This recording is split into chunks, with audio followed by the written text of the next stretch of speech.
గజేంద్ర మోక్షం ఘట్టంలోని పద్యం. తొండంబుల మదజల వృత గండంబుల గుంభములను ఘట్టన సేయం కొండలు తల క్రిందైపడు బెండు పడున్ దిశలు సూచి బెగడు జగముల్. గున్న ఏనుగులు తమ తొండాలతో గట్టిగా కొట్టగా, చెక్కిళ్లతో రాయిగా, కుంభస్థలాలతో పొడవగా పెద్ద పెద్ద కొండలు సైతం తల్లకిందులవుతున్నాయి. దిక్కులు నిస్సారమైపోతున్నాయి.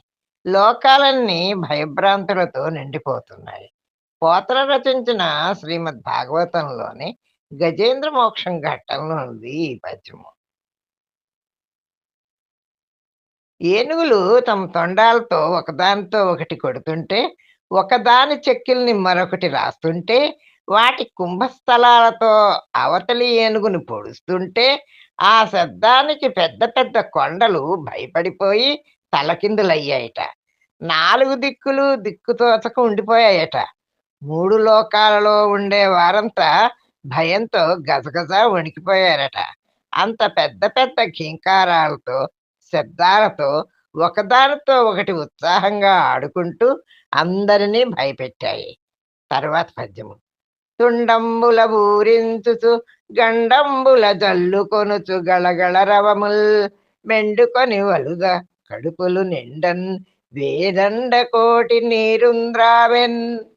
ఏనుగులు తొండాల నిండుగా నీటిని తీసుకుని పైన చల్లుకుంటూ, చెంపల మీద చల్లుకుంటూ, గడగడా ధ్వనులు చేస్తూ తమ తమ పెద్ద కడుపులు నిండేలాగా నీళ్లు తాగాయి.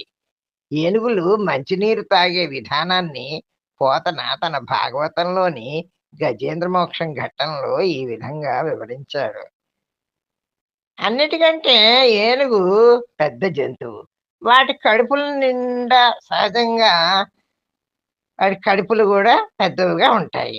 అంత పెద్ద పొట్టలను నింపాలంటే చిన్న నోరు చాలదు. అలాగే కొద్దిపాటి నీరు కూడా చాలదు. అందుకే వాటి కడుపులు నిండటానికి అనువుగా పెద్ద పెద్ద తొండాలున్నాయి వాటికి. ఆ తొండాల నిండా నీరు తీసుకుని పెద్ద నోటి ద్వారా కడుపు నిండేలా లోపలికి పంపి దాహం తీర్చుకుంటున్నాయి. ఇదండి గజేంద్ర మోక్షంలోని 2 పద్యాలు. మీకు నచ్చినట్టయితే వీడియో లైక్ చేయండి, షేర్ చేయండి, సబ్స్క్రైబ్ చేయండి. మీరు లైక్ చేసినందువల్ల ఈ వీడియో మరికొంతమందికి చేరువవుతుంది.